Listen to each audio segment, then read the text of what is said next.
Muy buenos días para todos y para todas. Muchísimas gracias por unirse nuevamente a la sesión del seminario MISCO.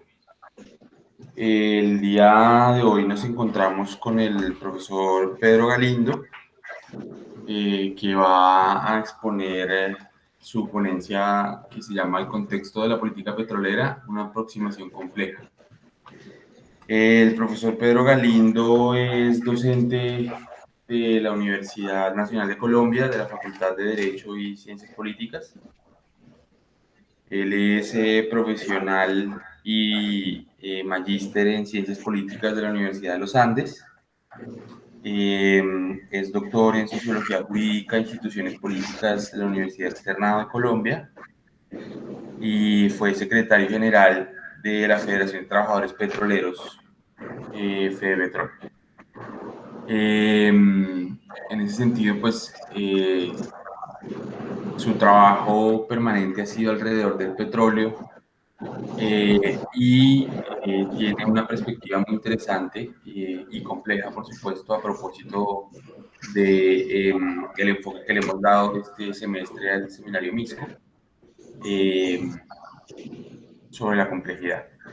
Entonces, le doy la bienvenida al profesor Pedro Galindo para que inicie con su presentación. Muchísimas gracias. Gracias, profesor Sergio. Buenos días a todos ustedes, a los demás profesores también. Gracias por la invitación. Creo que vamos a tener un buen rato de conversar sobre el problema del petróleo y voy a intentar ir desde una visión universal, o sea, una no pandémica, sino un paneo mundial, y a partir de ahí tratar de concretar sobre la situación colombiana, que podamos entonces entender la complejidad de ese mundo del petróleo, pero visto dentro de la complejidad de la energía y inmerso en el problema de la discusión sobre la extracción y la protección del medio ambiente. Vamos a ir corriendo una presentación en que yo voy a ir trabajando.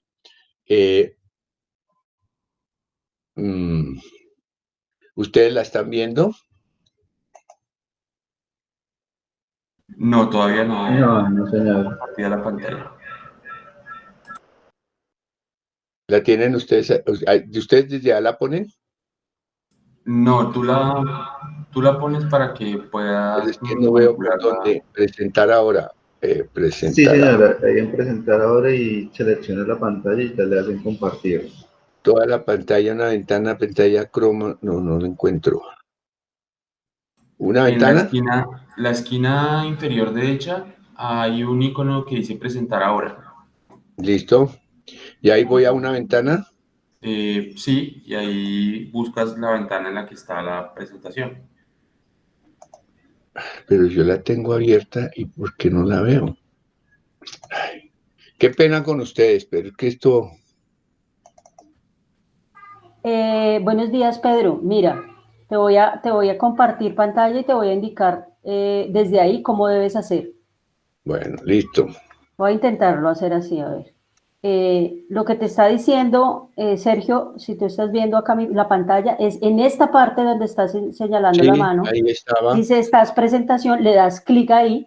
Aquí no me lo va a desplegar porque ya estoy compartiendo. Ahí te va a aparecer una ventana emergente y va a aparecer, y tienes que dar clic dentro de la ventana, a la imagen que tú quieres que se comparta. Entonces dale clic ahí y después si le das compartir, te aparece un botoncito azul. Quito un poco de cosas que tenía abiertas acá y solamente dejo ahí. Bien, entonces voy a compartir. Presentar ahora una ventana, compartir. ¿Por qué no me abre? No me abre. Si no, entonces comparte toda la pantalla. Hay una opción que es una ventana o toda la pantalla. Pues comparte toda la pantalla. Bueno, espérate, entonces vuelvo a cancelar. Pues a ver, porque es que me llegó un mensaje. Esto, ay, ¿cómo cierro yo los mensajes acá? Es que se me abrió varias partes. Quiere salir, salir, y entonces me quedo aquí, nueva pestaña, seminario, lo dejo abierto, cierro acá, ahora acá, acá, presentar ahora toda la pantalla, compartir, ahí tengo que decirle compartir, pero no me Sí. muestra mi presentación, ¿por qué?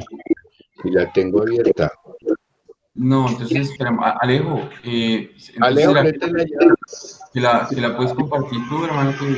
Sí, vale, entonces ¿Sí? yo la comparto. O si no, vuelvo y le explico, Pedro, vuelvo y te explico, Pedro, pero ya hice una presentación. Espera.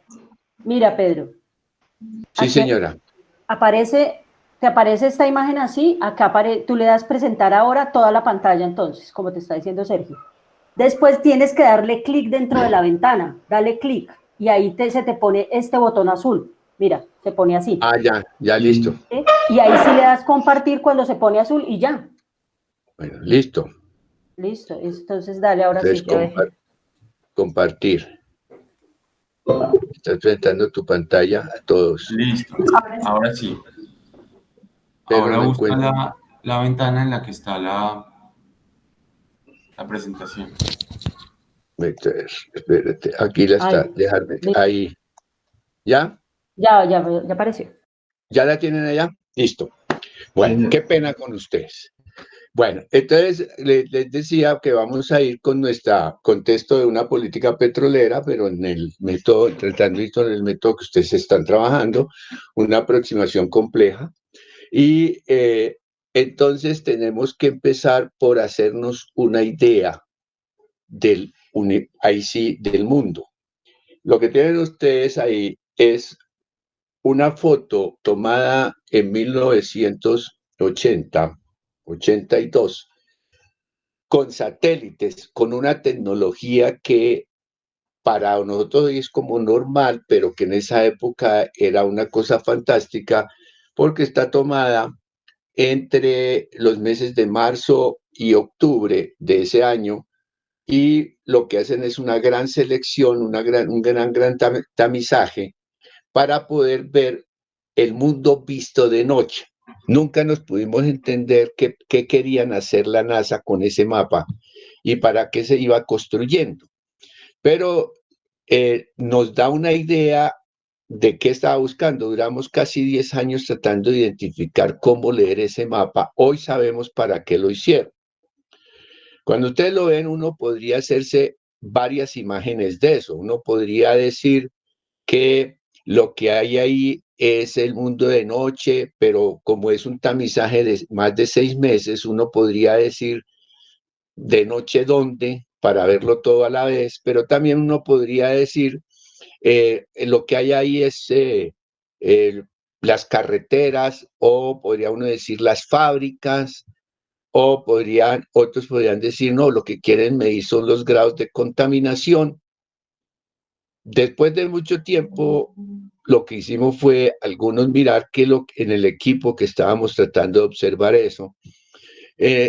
Mi teoría fue que era de noche, pues de noche la iluminación nos iba a dar únicamente las fábricas, otros decían que estaban midiendo la contaminación de CO2, y yo preferí dedicarme a los puntos donde no había luz, porque lo que me iba mostrando era muy claramente el problema del Japón, en un punto muy iluminado, porque para mí el consumo de energía japonés era bastante alto, pero la producción de petróleo ahí eran solamente 14.000 barriles diarios y se comían 8 millones de barriles. Pero me podría mostrar una industrialización en Europa muy fuerte, los consumos en lo que sería el Reino Unido y lo que sería arriba sobre Francia, Alemania, Luxemburgo. Me podría mostrar Italia, me podría prestar las costas del Mediterráneo, y podría mostrarme en África, lo que podría ser África, me mostraría un punto muy iluminado y una gran desaparición del consumo de energía en el resto del continente. Para América tendríamos toda la costa neoyorquina, hasta la Florida, pero muy fuerte en la parte de Nueva York, y en el lado contrario tendríamos arriba Canadá, Seattle, California. Baja el consumo de energía, con excepción de lo que sería Ciudad de México. Me mostraría muy claramente la carretera que hoy conocemos como carretera andina, que comenzaría en Venezuela, atraviesa Colombia, baja por Perú, baja por Ecuador, Perú, desaparece y vuelve a aparecer Chile, pero sí puedo encontrar una conexión entre Chile y Argentina, y me va a mostrar cómo es separado el caso de Sao Paulo y Río de Janeiro. Más me mostraría un poco las ciudades de finales del Amazonas, todo lo que es Bahía. Es decir, si yo miro el mundo del consumo de la energía, pero me interesa a mí es donde no hay nada. Porque donde no hay nada estaría gran parte de la extensión de lo que es el territorio colombiano. Me mostraría una cosa que nosotros llamamos la Amazonia. Me sorprende entonces que ha sido África para la industrialización de Europa, y me podría explicar qué es la pobreza y la miseria en África, con todos los recursos que produjo. Bueno, la gran Rusia, India, China, esa sería otra cosa, pero desaparece de mi mapa Australia. El punto más iluminado, ustedes podrían encontrarlo de pronto entre Estados Unidos y Japón, pero esta es en la península arábiga, en el Golfo de Qatar. Ahí en Qatar, porque es donde está el mayor consumo, el punto más iluminado del mundo por la quema de gas, que se consideró por mucho tiempo, y para la época del 80 se lo consideraba un desecho. Eso para poder entonces decir que no nos interesaba lo que estaba midiendo la NASA ahí, que era el consumo de CO2, otros la vieron como industrialización, para poder entonces ver qué era lo que en el año 70 se consideraba iba a ser el mundo de hoy. Estos son mapas de la administración de la Agencia Internacional de Energía, una asociación mundial para controlar la energía en el mundo, donde se conserva, se mira cómo mantener una reserva estratégica en los países industrializados. Más adelante volveremos sobre eso. Pero aquí está mirado por cuatrillones de British Thermal Unit, por unidades térmicas británicas. Eso que aprende uno en el bachillerato, que un BTU tiene 16 julios, y que entonces el julio es la energía y es el gas. Aquí se mira en cuatrillones. Pero lo que me interesa es que ustedes, cada uno, pueda personificar cuál es la barra de consumo de energía en el momento que usted nació. Bueno, para mí no salió la barra. Ya me van a jubilar seguramente con esto. Pero después, otros que nacieron, que en el 70 yo ya estaba laborando en el petróleo, entonces para mí el consumo de energía en ese momento era de 207. Pero me interesaría mostrar que mi hija nace en el 75, mi hija mayor, con 243 consumos de energía en esa medida. Y finalizamos, hay otras personas que están acá, que están en el 90, pero dejémoslo para la juventud actual, es decir, los que están entrando a la universidad y nacieron en el final del siglo. O sea, tenemos ahí los viejitos, los millennials, 80 a 2000, y no sé cómo le digan ahora a los del 21. Entonces vean ustedes cómo, si usted nació, por ejemplo, en el 80, usted iba a consumir más. Al momento actual, el consumo de energía en el mundo es más de 2 veces de la energía que se consumía cuando usted nació. Pero si usted nació sobre el borde del siglo, está casi consumiendo, ya casi llega al doble, ya casi llega al doble. Estas son, como se planeaba entonces, cómo iba a crecer el consumo de energía en el mundo, y aquí apenas tenemos una cifra de 50 años. ¿Cómo se planea en el petróleo? En la energía, el petróleo tiene que trabajar a 50 años, y ahí queda mostrado el corto plazo. Pero cuando nos vamos es al 2035, pero aquí ya en una actualización, todas estas son fuentes de British Petroleum, British Petroleum, Shell y Central de Inteligencia Americana, junto con el Servicio Geológico de Estados Unidos, son mis fuentes de trabajo para esta documentación. Si usted mira, entonces, para corregirlo mejor, lo definen entre los países que son de la Organización de Países en Desarrollo, la OSD, de la que Colombia entró hace 15 días. Pero aquí entonces serían una asociación de países donde ellos solos consumirían para el 2007, es decir, no me voy muy lejos atrás, bueno, para algunos sí es lejos, 495 unidades, y para el 2035, ahí podemos ver en los vientos, el 2020 en 590, solamente en qué consume quién. En rojo los que no están en la organización y en grises los que están en la organización, que tienen una planeación, pero vean cómo nosotros estábamos en los rojos.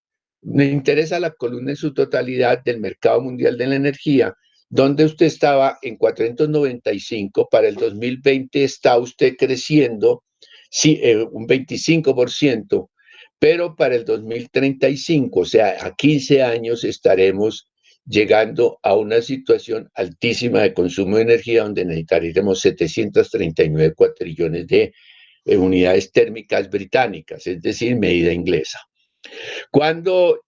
Pero cuando miramos qué clases de productos se van a consumir en el mundo, ustedes podrían ver sobre la curva de 2007. A mí me interesa más que ver la tendencia de la curva, es la masa de la curva. Puedan ustedes imaginar, si ponen una línea recta de la línea roja nuclear, donde al final verán el crecimiento en energía nuclear. No me interesa la lentitud con que crezca la curva, sino la dimensión de crecimiento de la curva para poder mirar qué hay en el subsuelo colombiano. Y cuando miramos en la de gas natural, usted puede ver la línea donde el consumo de gas natural es alto. El del carbón, que todo el mundo le dice a uno que es contaminante, esa línea morada, usted va a ver que el crecimiento de carbón es bastante fuerte, y de los combustibles líquidos usted va a tener también otra tendencia. Dejé los renovables abajo, pero los renovables es porque nos estamos refiriendo a tierra, es decir, a consumos de tierra, aguas marinas, o sea, lo que puede ser renovable por la naturaleza, porque lo otro lo consumimos y lo dejamos simplemente para alguna contaminación. O sea, son los residuos de nuestras energías fósiles. La nuclear, tenemos problemas de Chernobyl, marcó qué puede ser lo nuclear. Se acaba de cerrar una planta más en el mundo, si debían ser o no, pero lo nuclear está creciendo. Y los renovables, para este mapa, lo voy a tomar como lo que necesitamos cultivar de tierra. Es decir, básicamente, lo renovable es agua y es tierra. ¿Qué tanta agua tenemos y qué tanta tierra tenemos? Y son dos cosas escasísimas en el mundo. La tierra está muy escasa. No parece que nosotros tenemos mucha, en el sentido de amplias posesiones de tierras cultivables, pero ahí sabemos ya todos, vivimos el problema de las tierras. Creo que ustedes lo entenderían más en el Tolima, donde están los arrozales en una de las partes del Tolima, pero también la cantidad de agua que es el Tolima. Con esas dos cosas, y el agua superficial es muy poca en el mundo. Nosotros sí somos un país muy diferente, tenemos 251 ríos, 351 ríos, y matamos una quebrada a la semana. Entonces es un problema de relación, bueno, dirigentes sociales también.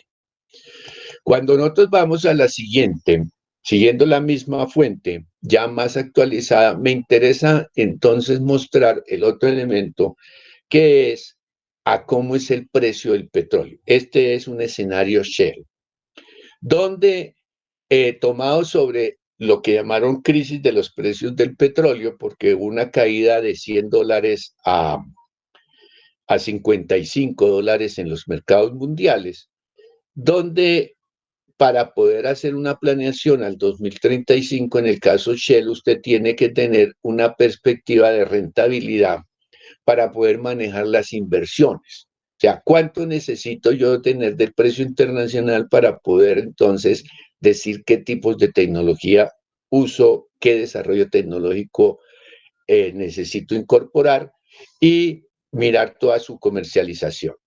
Se calculó que podría hacerse sobre un precio piso, de $51 y ese sería, para que sea sostenible el negocio, $51 se calculó mantenerlo como precio más bajo, pero podríamos mantener unos precios de $210. Es decir, lo que está medido aquí es cuál es la capacidad de las economías para funcionar con esos precios. Es decir, se considera que la economía europea podría funcionar con petróleos de $210 en el mercado. Pero calcularon un precio de referencia de $133. Eso nos empieza a explicar entonces, cuando usted se para en lo que podría ser el 2020, o sea, como entre 2015 y 2020, nosotros estuvimos en el precio, por encima del precio piso hasta principios de este año, que estuvimos sobre los $60. Pero usted podría, vean ustedes el precio de referencia y el alto precio del petróleo, medido por cómo se manejó en el año 74 la crisis del petróleo, de los petróleos árabes, y en la crisis del 80, donde las economías europeas se llevaron al máximo forzamiento, que tuvieron que volver a alar con caballos sus carretas, volver a sus carros también a alarlos, esa crisis energética, y lo planearon. Estábamos hablando en esa época de cómo es la historia de los precios del petróleo. El precio del petróleo no se establece por oferta y demanda. Todo lo que nos enseña la economía es la oferta y la demanda, y ahí entonces tenemos los precios. Pero el precio del petróleo se establece por poder. Eso lo que nos está mostrando la crisis actual nos va a dejar ver ese problema. Y entonces, por poder, usted establece cuánto se produce y cuándo no se produce y quién lo produce. Usted puede manejarlo. Pero lo que me interesa mostrar acá es, desde 1861, es decir, vamos allá al siglo XIX, y miramos cuál era el precio del petróleo cuando se descubre el petróleo en los Estados Unidos, que es un gran momento mundial, porque Europa deja de matar ballenas para conseguir queroseno, y que era de donde se obtenía el alumbrado, quemaban aceite de ballena, y por eso el nombre de uno de los derivados del petróleo sigue siendo queroseno. Pero en Estados Unidos un señor va a descubrir y va a encontrar yacimientos de petróleo, pero va a poder adquirirle el problema de la refinación. La refinación básicamente es un alambique, es una cafetera para poderlo. Lo que pasa es que como en el bachillerato nos enseñan eso, pero nunca nos dicen para qué. Todos vimos química orgánica. Y entonces uno pregunta qué es el petróleo y entonces debe ser como un sólido, debe ser como un mineral.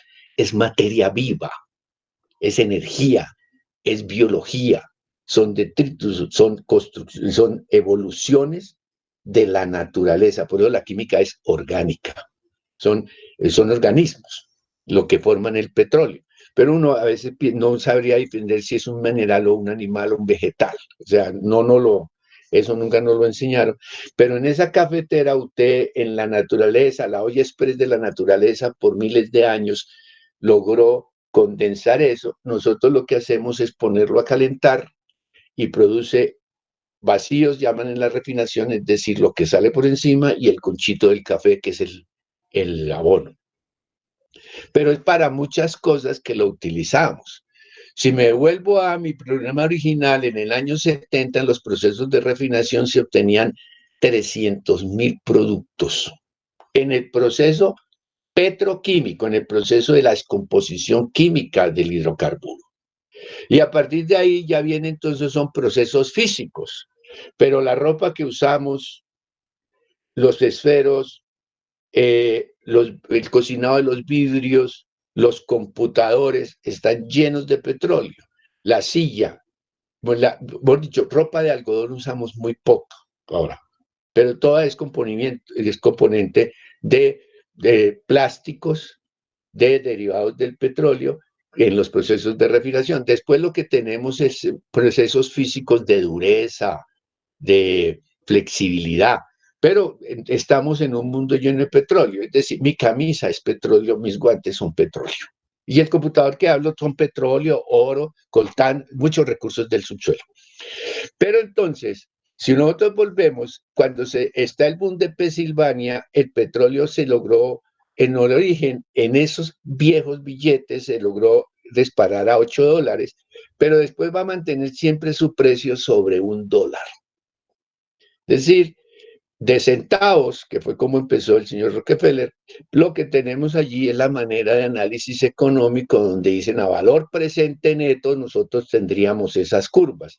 Me interesa la curva del suelo, donde ustedes van viendo cómo el precio del petróleo, donde podemos ver en la segunda columna, entonces viene el problema ruso, toda lo que es Rusia al finales del siglo, la conformación de todo el imperio ruso, el descubrimiento del petróleo ruso en el Cáucaso, que va a ser muy importante después en la Revolución Rusa, el descubrimiento del petróleo en Sumatra. Después tenemos solamente sobre el final del siglo los descubrimientos del campo de Texas, el petróleo de Texas, el WTI tiene su nombre. Ahí hay una cosa constitucional en los Estados Unidos donde la universidad pública del estado de Texas le dice, vea, les vamos a dar estas 200,000 hectáreas acres para que ustedes pongan ahí la universidad y estudien lo que quieran estudiar y encuentren lo que quieran encontrar, tengan un terreno y ustedes se sostienen.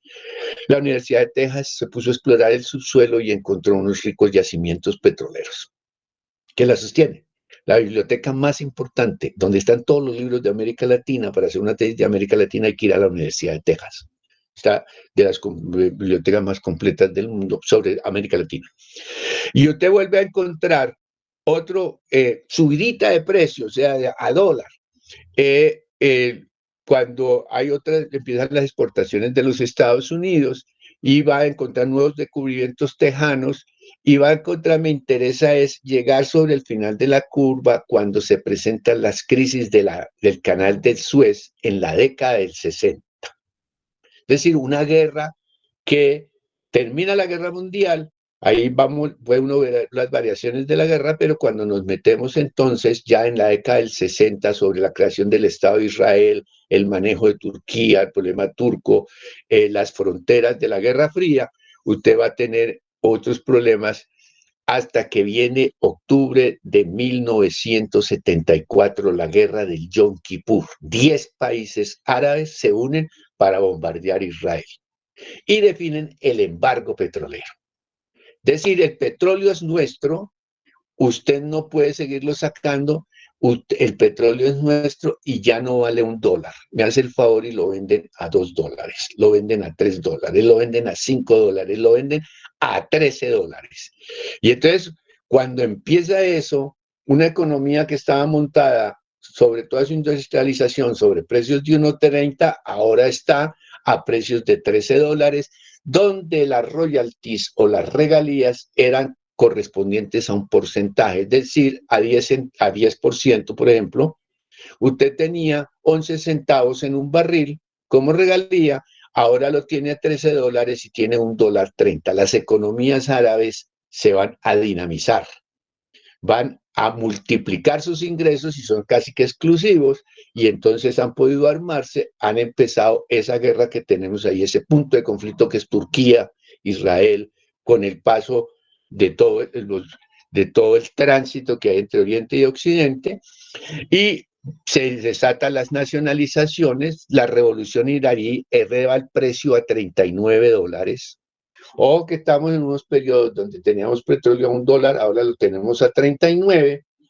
y van viendo ustedes entonces otros problemas como la crisis, toda la guerra de Kuwait, cuando viene la invasión, baja, sube, vuelve a subir, y cuando viene el problema de la invasión a Irak, que ahí sí se va a desatar el precio, llegar a $80, y hasta hace 2 años tuvimos el precio de por encima de los 130. Es decir, son precios que se establecen por cortes políticos y se establecen por poder.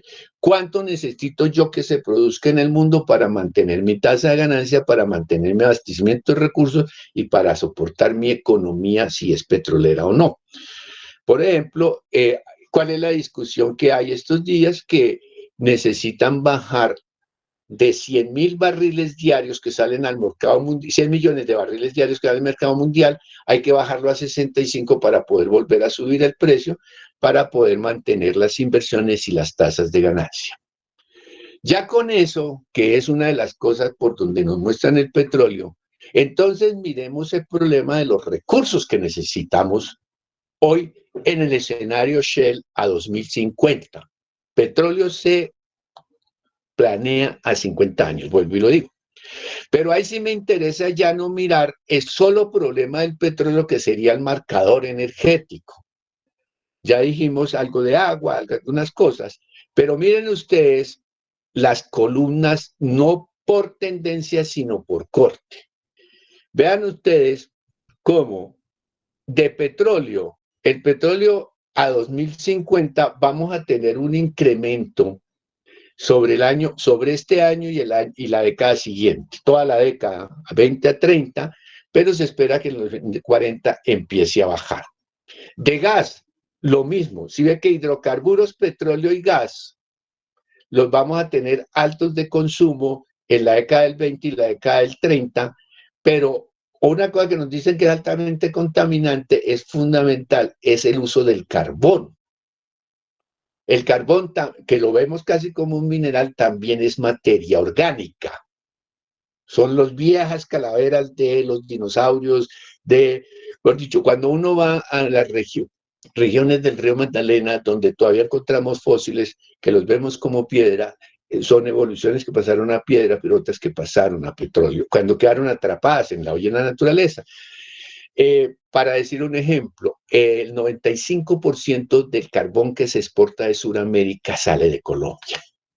No somos el gran productor mundial, pero el 95% del carbón de Sudamérica sale de la Guajira y otra parte sale de la región del Cesar. Pero nosotros somos carboneros en Boyacá de vieja data. Sí, eso carbón viene desde antes de la independencia. Todavía tenemos minas de la forma de producción de la independencia en Samacá. Pero vean ustedes cómo el carbono va a crecer fuertemente. Hay una que ya está demostrado que hay gente que es antinuclear y otra gente pronuclear, pero tenemos un consumo de energía nuclear. El problema es que eso como se apaga cuando usted necesita llegar a los términos finales de una vida productiva de una maquinaria. Pero hay otra que es la biomasa, es decir, esa es tierra y agua. ¿Quién tiene tierra y quién tiene agua? Nuestros 351 ríos y que matamos una quebrada a la semana, pero también entonces colonizamos, tumbamos la Amazonia, ahí podemos entender cosas del Brasil. Biomasa y otros renovables, es decir, energía solar. No hay tecnología todavía que sea capaz de atrapar el 5% del reflejo del sol, no hemos logrado la aleación metálica, pero las energías renovables son el doble de costosas. Porque si nosotros podemos decir, desarrollamos la energía solar y la energía solar para muchos países, no para nosotros, es de temporada. Entonces tendrían que tener otra fuente alternativa paralela. Es decir, aguas marinas, bueno. De eso, pues la solar es la que parece más importante. Por ejemplo, los desarrollos de energía solar que hay en Bolivia, arriba en el Titicaca, son hechos por ingeniería colombiana. Nosotros hicimos la experimentación con ellos. Bueno, aquí sí lo podemos mirar como tendencia, pero no perdamos la línea horizontal con respecto al crecimiento al final.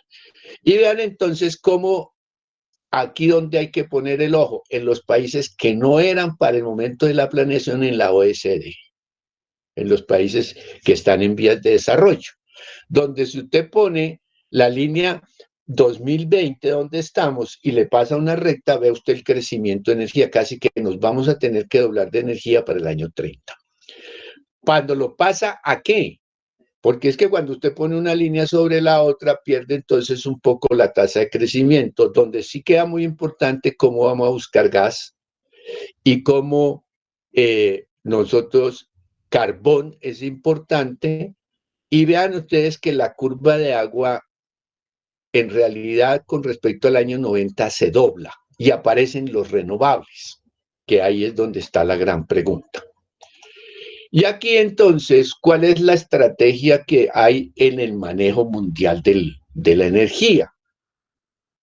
A mí no me interesa qué tanto usted consuma, pero en la medida que usted se consume el petróleo, entonces yo que lo necesito, si soy el industrializado, usted se está gastando la energía que yo podría tener. Sí, ahí es como la relación. Me interesa que usted tenga petróleo, pero que el que tenga no se lo coma todo, para decirlo de otra manera. Decir cuánto queda para que le sobre. ¿Por qué me interesan las relaciones con el que le sobra petróleo? Pero si estoy en el otro lado, me interesa es quién tiene petróleo y no se lo come. Es decir, que yo pueda utilizar la energía. Por eso aquí nos va a mostrar cuál es el balance. Sobre la línea está lo que usted le sobra. Y de la línea para abajo, lo que usted tiene que comprar. Y como ustedes verán, entonces, y ahí tenemos para 3 épocas, ahí están marcadas 3 épocas. Si usted ve Norteamérica, en la época del 90, en la primera columna, 90-2010, tiene que importar. Actualmente Estados Unidos importa el 50% de su energía. La política es tratar de llevarlo a una menor importación. ¿Qué es lo que usted tiene entre la época de 2010-2020? Donde la importación de petróleo en Norteamérica se crece y en gas y se crece en petróleo. Pero toda su estrategia es cómo volverse autoabastecimiento. Ahí viene el problema de de cómo manejan su exploración y qué precios de petróleo se necesitaría en el mundo para poder hacer la actividad costosa, que es más costosa en los suelos norteamericanos. Pero si usted mira en Europa, Europa sí eso es un embudo, para utilizar la metáfora, porque Europa lo que va es consumiendo cada vez más petróleo. ¿Cómo logran detener consumo de petróleo? Allá en nuestras barras estaba que el petróleo iba a consumirse, pero iba a bajar. Pero el problema de ellos es que Europa necesita comprar petróleo. Europa produce en el Mar del Norte, pero el Mar del Norte ya se agotó. Era lo que había entre Suecia, Escocia, toda la parte, en la frontera del Mar del Norte, en ese mar, ahí encontraron un gran yacimiento que ya se agotó. Gas van a aumentar mucho, el gas soviético, entonces es para ello importante todo lo que pueda venir de los lados de Rusia. Y carbón es importante. Nosotros enviamos nuestro carbón que se consume en electrificadoras nosotros lo enviamos a Israel, que es nuestro principal comprador. Y pues viene en la FSU, es la antigua Unión Soviética, o sea, porque eso se va a dividir en varios países, pero para la planeación hasta el año pasado se siguió utilizando la fórmula de former Soviet Union, o sea, la antigua Unión Soviética, donde vean que el consumo de energía de esa gran territorialidad le sobra, o sea, son atractivos. Cuando usted se mete en el medio de pues la barra es petróleo, poco gas, pero cuando se mete en China eso es una esponja absorbiendo consumos de energía. China no venía de ser un país superavitario, ahora es un país deficitario donde necesita todo el energético que le puedan vender. Es decir, la industria china consume cantidades de energía. Si ustedes miran las corbatas, las camisas, los zapatos, uno mira todo hecho en China. Es un problema también con Norteamérica porque han logrado industrializar, claro, sobre base de salarios de $10 a la semana. Hay otros problemas políticos ahí, y también una cultura disciplinada, pero que los ha puesto a producir. Nos interesa entonces mirar África, pues los países del Medio Oriente, sí, esa es la pelea que ya todo el mundo decía, hay mucho petróleo, pero África también. A África todavía le quedan recursos naturales que se le pueden obtener. Asia Pacífico es una cosa rara por allá, Australia, pero interesa es Centro y Suramérica. somos excedentarios. Entonces, ¿cuánto es nuestro excedente? Sería la pregunta. Pero para comprender, yo debo parar aquí unos minutos para que no fatigarlos. ¿Alguna pregunta en lo que tenemos hasta ahora?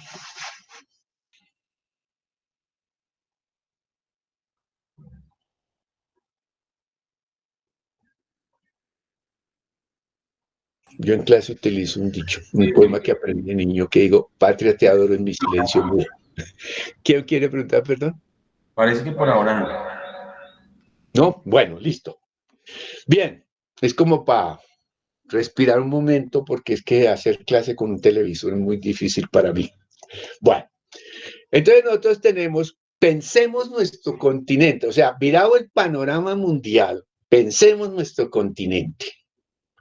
Y entonces, este mapa es una elaboración con una profesora de la Universidad de Massachusetts, que ella trabaja ese problema de las aguas en Centro y Suramérica, y entonces combinamos como la información, porque la Universidad de Massachusetts tiene más facilidades de información que las nuestras, y podíamos entonces compartir. Y lo que hicimos fue esta es como una caricatura que hicimos con un ingeniero, de darle colores tenues, rosaditos, verdecitos, moraditos, para tratar de identificar que cuando hablamos de recursos naturales no estamos hablando del suelo, sino del subsuelo.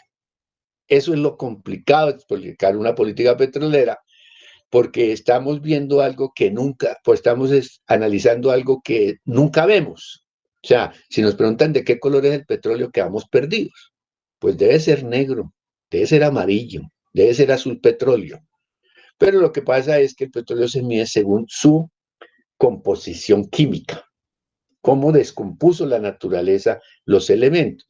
Entonces usted encuentra que ahí hay sal, hay agua, hay azufre, hay cantidad de elementos de la tabla periódica, hasta el básico que es C valencia 4, que le toca a uno estudiar en bachillerato, el carbono. Y propiles, isopropiles y toda cosa que menos mal se le olvida a uno rápido, porque uno no sabe nunca para qué le enseñaron eso, pero es lo básico para poder entender la política petrolera. Y entonces lo que hicimos aquí es mostrar que una cosa es toda la división político-administrativa de los países y otra cosa es el subsuelo. Y tomamos entonces eso que llaman América Latina, porque para efectos de petróleo, Suramérica no incluye a México. México pertenece continentalmente a Norteamérica, pero a nosotros sí nos interesaba como tratar de construir esa cosa etérea que se llama América Latina por sus lenguas, por una idea romántica de la década del 70 en Europa, de los migrantes americanos, donde usted ven los cortes, y los cortes que tenemos bajo el suelo son las cuencas sedimentarias potencialmente petrolíferas. Eso está identificado, numerado, con todos los estudios que hay sobre ellas, recopilado por el Servicio Geológico de los Estados Unidos. Uno puede, cuando tiene acceso a la parte petrolera, puede ver en qué época, quién y cómo perforaron, qué encontraron, y las estructuras de los suelos a gran profundidad. Por lo menos las de Putumayo son desde 1932. Las de Barranca Bermeja son del siglo XIX. Ahí son las primeras exploraciones, pero entonces nos va mostrando ahí cómo es la potencialidad de América Latina en ese campo, que nos va a permitir ver entonces rápidamente, hacernos una idea. Y aquí lo que es importante es ver que, ojo, si ustedes miran, las cuencas sedimentarias cruzan las fronteras de los países si las miramos por encima. Si ustedes ven la franja morada de Colombia, hay una franja rosada que compartimos con Venezuela, pero hay una franja morada debajo que compartimos con Ecuador, con Perú y Colombia. Eso es Orito, pero también es el Parque Yasuní. Pero si usted mira, el Chocó Biopacífico es una gran cuenca que empieza en Panamá y va bajando. Viene Nicaragua, pero va bajando por toda la orilla. Y usted va encontrando entonces varias cuencas. Si la va a la parte amarilla de lo que sería debajo de la Guajira, usted encuentra los yacimientos del Catatumbo colombiano, pero encuentra también una gran yacimientos venezolanos. Y si se va por todo el centro de lo que para nosotros sería el río Magdalena, pero como vimos ya por debajo de la naturaleza, es una cosa que empieza en la costa atlántica y termina en la frontera, adentro de la frontera, pasa toda la frontera de Ecuador y llega hasta Perú. Es decir, la montaña que nosotros vemos como cordillera central, por sus dos pliegues, debajo de la naturaleza tenemos yacimientos petrolíferos. Pero uno podía ir a los tratados internacionales que firma Colombia, es decir, el ALCA, la integración suramericana, el Pacto Andino. Usted va encontrando que venimos en una sucesión. El más importante que está detenido, no sé si ustedes se acuerdan que el presidente Obama vino a Cartagena y hubo unos problemas por allá con los guardaespaldas que estuvieron con unas muchachas y les prometieron una plata que no les dieron y que entonces eso no se llegó a acuerdo y el presidente Santos no lo pasó vergüenza, sino que después hizo una reunión en Panamá y terminó la 6ª cumbre del ALCA. Esa cumbre del ALCA, que la venimos siguiendo desde el año 80, tiene 3 ejes. Es el Tratado de América Latina, de toda América, o sea, de donde vienen todos esos tratados internacionales que en una época estábamos peleando, ya hoy como que pasaba al segundo plano, pero está vivo. Voy a demostrar que está vivo en algo otras cosas. Tiene 3 elementos: energía, minería y desarrollo sostenible. Esa es como la integración americana. Y eso está planeado a través de una metodología que se llama IRSA, Iniciativa de la Infraestructura Regional de Sudamérica, que viene trabajando también desde la década del 80-90, y hoy es lo que llamábamos la Corporación Andina de Fomento y el Banco de Reconstrucción y Fomento y el Banco Latinoamericano, esas bancas que maneja el señor Moreno, colombiano él es el presidente de todo eso, pero aquí lo que quiero mostrarles es, en la agenda consensuada en el IRSA como mecanismo de planeación dentro de la integración suramericana, ahí en este mapa, ya es 10 años viejo, pero muestra cuáles son los planes que hay para toda Sudamérica. Me interesa mostrar la recuperación de la navegabilidad del río Magdalena, la carretera Pasto-Mocoa, el manejo de la frontera Cúcuta-San Antonio de Táchira, la carretera la navegabilidad del río Meta, el paso del Putumayo, de Orito a Túquerres. Es decir, cómo unimos, si usted mira todo el plan, es cómo unimos el norte con el sur y el oriente con el occidente. Es decir, cómo unimos Suramérica.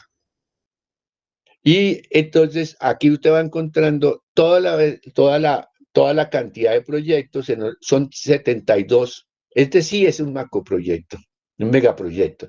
Donde hay macroproyectos que usted va a tener, todos tener referencia a energía, minería y desarrollo sostenible, que las estrategias de planeación entonces son comunicaciones, o sea, internet, carreteras, puentes, trenes, comunicaciones, inversión público-privada, es decir, cuánto ponen ustedes, cuánto pone el Estado, cuánto ponen los particulares, qué se financian, comunicaciones, energía, que sería lo otro, como los grandes elementos, y las alianzas público-privadas. En la siguiente mapa, entonces, es para mostrar los proyectos a 2014 en una evaluación, donde es la navegabilidad del río Amazonas, pero salir entonces, cómo darle frontera atlántica a los países pacíficos y cómo darle frontera pacífica acceso al Pacífico a los países atlánticos. Es decir, el río Amazonas es una gran carretera, pero tiene una cordillera Pasto-Mocoa, que es lo que ustedes verían entonces como el proyecto 03. Y encima está el 05, la situación fronteriza Colombia-Ecuador. Pero nunca se olvida, ahorita que está cerrado el puerto, hay problemas en la frontera en Cúcuta, el sistema de conectividad de los pasos de Venezuela, pero también cómo unir Bogotá con Buenaventura. Entonces, aquí en estos macroproyectos nos interesaría ver Colombia, pero si ustedes se van a la parte media, eso que sería la Amazonía, ustedes la pueden ver. Una cosa es el río Orinoco, otra el río Amazonas, pero también entonces cómo romper la Amazonia con la conexión Puerto Bello, costa peruana. O sea, la Amazonia va a quedar incorporada, pero si van más abajo, hay una supercarretera que sale del lado de Sao Paulo, entra por toda La Paz y llega arriba a La Paz, que ya no es sino bajar la cordillera por Chile o por Perú. Todos esos trenes ya se están discutiendo. De pronto podría mirar esa planeación más despacio, pero es para decir esto ya está contratado, los chinos van a ser parte de eso. Pero me interesa entonces mirar a Colombia desde la perspectiva del IRSA, no de la integración con Centroamérica. Este mapa es presentado por el Ministerio de Relaciones Exteriores de Brasil en la 4ª cumbre del ALCA, donde para los brasileños es muy importante el caso colombiano, porque es el río Amazonas, es toda la frontera amazónica, donde entonces está planeado cuál es el desarrollo colombiano, qué se incorpora a los mercados internacionales y qué se queda en los mercados suramericanos. Es decir, internos. Para efectos de la integración suramericana, el IRSA, vean ustedes que hay un gran eje. El puerto de Caracas es muy importante con el puerto de Quito porque es la costa atlántica para Ecuador y Perú, pero es la costa pacífica para Venezuela. Por eso nos interesa tanto Venezuela. Y entonces ustedes verán que la costa pacífica acá es mercados del siglo XXI y XXII. La primera vez que tuvimos la discusión sobre el mercado del siglo XXI, del siglo XX, fue en 1978, en una conferencia de la Exxon en la Sociedad Colombiana de Arquitectos, donde vino la discusión de cuál es el mercado del siglo XX y cuál es el mercado del siglo XXI.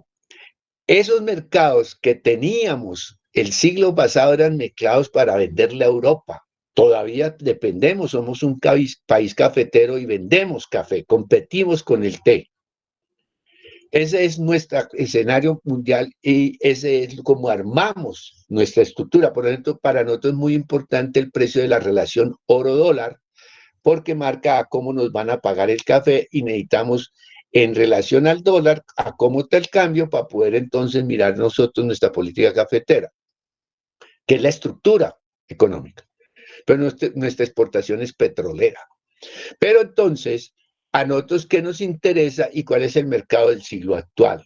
Es el Pacífico. Antes de eso parecía lejísimo, China era atrasado, eso allá había un señor Mao, en la India era el atraso, siempre tuvimos la idea del atraso chino, tuvimos la idea del atraso hindú, y por ahí habían unas cosas en Corea, pero estaban saliendo de una guerra en la que ayudábamos y tal. Pero hoy día el mercado es pacífico. Y ese es lo que interesa. Por lo tanto, Buenaventura, que hace 10 años eran 10, 12 horas llegar a Buenaventura, eran casi 24 horas ir a Tumaco. Hoy está a 2 horas de Cali y Tumaco uno ya puede más o menos yendo hasta Pasto, que es más fácil salir a Tumaco 4 horas. Antes Pasto-Tumaco eran más de 12 horas. O sea, vean entonces 2 puntos básicos. Aquí no estamos mirando el Golfo de Urabá, que es otro problema, que es el mercado centroamericano. Y la costa atlántica, eso es el mercado europeo. Porque mire que entonces, aquí están en rojo los ejes de articulación nacional y son la Amazonia. Yopal, Villavicencio, San José de Guaviare, Mitú, Florencia y Mocoa. Florencia. Y nuestros puertos de conexión internacional, el más importante es Buenaventura, pero falta aquí en este mapa Tribugá, que de poco se habla, que es un proyecto del expresidente Uribe. Y nosotros tendríamos entonces, los mercados fronterizos son Arauca, Puerto Carreño, Puerto Iniria, es decir, la navegabilidad del río Meta. Y Leticia, porque Leticia es la que nos da acceso al río Putumayo, y el río Putumayo, que es navegable 6 meses, navegabilidad del río Putumayo a la carretera de Mocoa que nos saque a Pasto. Y en Túquerres, entonces distribuimos hacia Buenaventura o Tumaco. Es decir, los brasileros tienen muy claro, ahora lo estamos conociendo como el escándalo de Brecht, que es el que le tiene mucho interés. Bien, salgámonos del tema de la geopolítica y metámonos entonces otra vez en nuestro mundo del petróleo. En nuestro mundo del petróleo, entonces vean ustedes, nosotros hicimos con los ingenieros de los Andes y con los profesores, con la universidad, de estas universidades, hicimos los cortes no los cortes que vimos arriba, sino estos cortes. Dijimos a 10 años tratar de ver cuál es el problema del petróleo, porque esos mapas no nos los muestran. Y lo que hicimos es, ¿qué tanto se descubrió dentro de la década y cuánto le quedaban de reservas? No nos pusimos a ver a dónde lo estaban vendiendo, sino para ver dónde estaba el problema del petróleo. Y encontramos, a partir de una información de la Central de Inteligencia Norteamericana, el 10 de diciembre del año 1996, donde dijo que en Venezuela habían 350.000 millones de barriles. Eso era, las reservas mundiales de Arabia Saudita quedaban en el suelo. Y nosotros no podíamos cómo demostrarlo, encontramos entonces, haciendo mucho esfuerzo, dijimos, pues cojamos todas las reservas, y la línea morada nos mostró que todos los países estaban cayendo, difícilmente estaban subiendo en reservas, pero que Suramérica, ojo, Latinoamérica en la línea morada, venía cayendo. Éramos un país que estaba ahogado importando petróleo, estaba quedándose para 5 años, pero que en las últimas décadas, a partir de Cusiana, el Llano, empezamos a dispararnos, y lo que hicimos aquí era proyectábamos la formación de la CIA y nos llevábamos que las reservas mundiales estaban aquí, en América Latina. Y entonces vean entonces cómo van a crecer, que es datos de la British Petroleum. Vean entonces, si ustedes ven la tercera columna, cuánto teníamos antes de esa explosión de reconocimiento de reservas, cuánto teníamos en Centro y Suramérica. 103. Bueno, estos son millones de barriles, miles de millones de barriles, pero dejémoslo en un número general. 103, mientras los países de medio oeste tenían 742. Nosotros, Norteamérica era poquito, y Asia Pacífico, como diría mi mamá, una pichurria.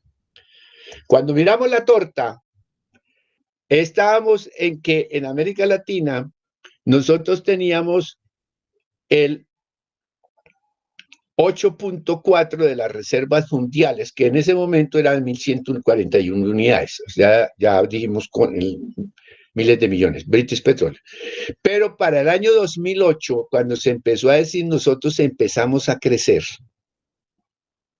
Y cuando llegamos al año 2018, nosotros tenemos el 20% de las reservas mundiales.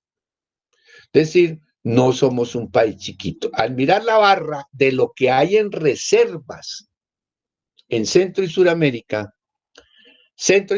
ojo, no estamos metiendo México, vean cómo está la barra de lo que nosotros tenemos en Centro y Suramérica, la barra verde oscura.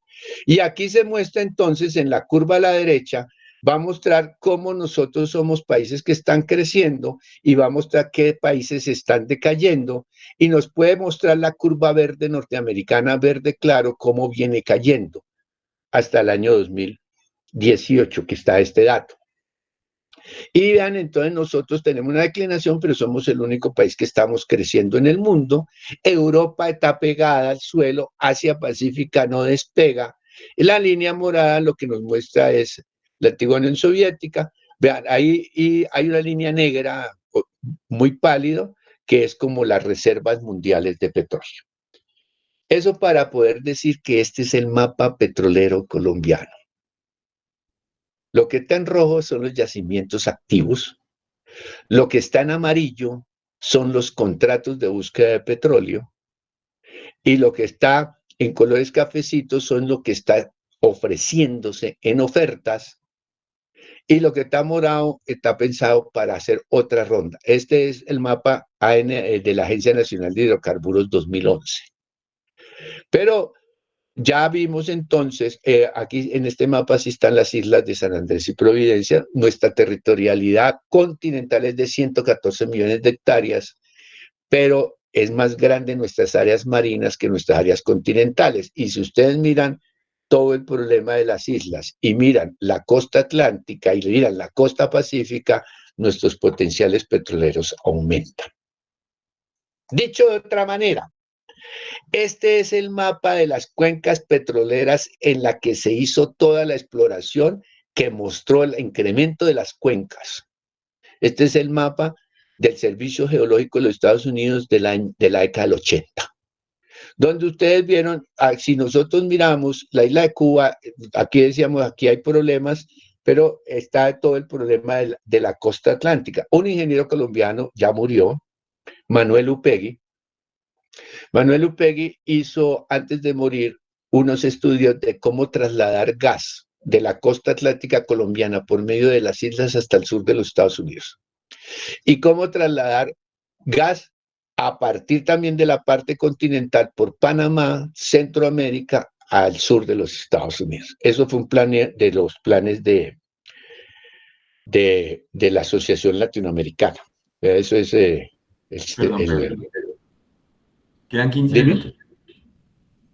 Quedan 15 minutos. Sí, listo. Ya voy ahí. Bueno, entonces vean ustedes, este es el mapa del Servicio Geológico de los Estados Unidos para la presente década.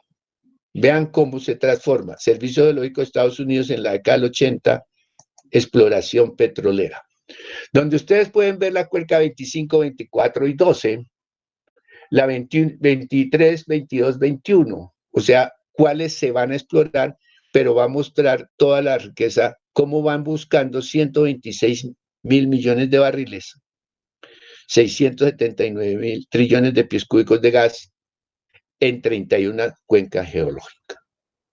Para que lo podamos ubicar, este es el mapa que nos hizo la Exxon en la década del 80, 70, en la década del 70, donde nos ubican cuáles son las zonas petrolíferas colombianas. En colores ustedes ven las zonas potencialmente petrolíferas, incluyendo los Cayos, y en blanco, donde se considera que la naturaleza no formó hidrocarburos.